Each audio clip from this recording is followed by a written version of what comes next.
My name is Dale Kronebusch. I'm the Emergency Services Supervisor and the EOC Director for the Regional District Okanagan Similkameen.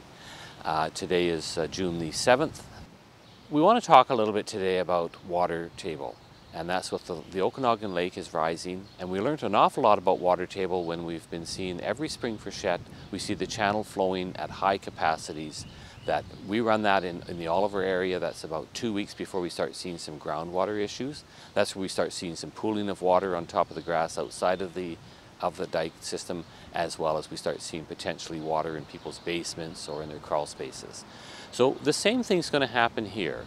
We have a water table that's going to start taking into effect. It starts to, with the rise of the Okanagan Lake, it starts applying pressure to the sidewalls of the lake itself, and that's where we're going to start seeing that water saturation going deeper and deeper and deeper the longer the lake is up at high levels.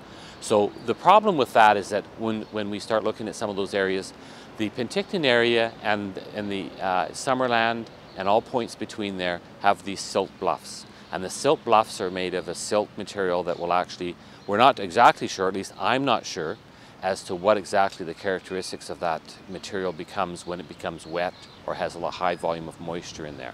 So with this time and this high water is starting to press against the ground, it's going to creep the ground further and further and further away from the lake and becomes moist. We're also looking across the lake over at Naramata at the same time, because our Mill Bay and our Old Mill Road, they're all going to react exactly the same way. The only difference there is that those are shorter distances, because they've got just one property, then the road, and then the clay banks. When people are observing their homes and their neighborhoods, is just to see as to where the water is actually developing. You'll notice that it starts coming up from the ground, and you can't sandbag against that stuff, because sandbags are really designed to be built in areas that actually change the direction of flow on top of the ground. This one here, there's not a whole lot you can do there. The danger of doing anything with it actually is that if you start pumping them out, then what happens is that it pump it back to the source.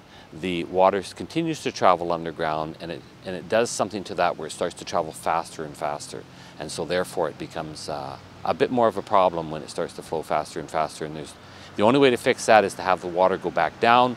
It allows the soil to dry, and once it's bone dry again as our normal summers are, then it becomes refreshed and able to then take that long-term process again when it gets wet in the next season.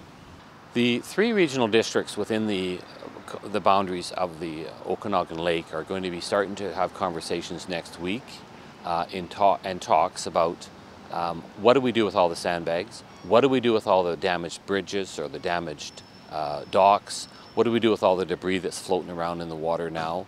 What can be done with it? How do we deal with it safely? We want to make sure that we're able to deal with it to the point where we don't want to violate any of our environmental laws. We want to make sure we're doing everything safely and as economically as we can. And that's the important to us as all the stewards of the environment in this area.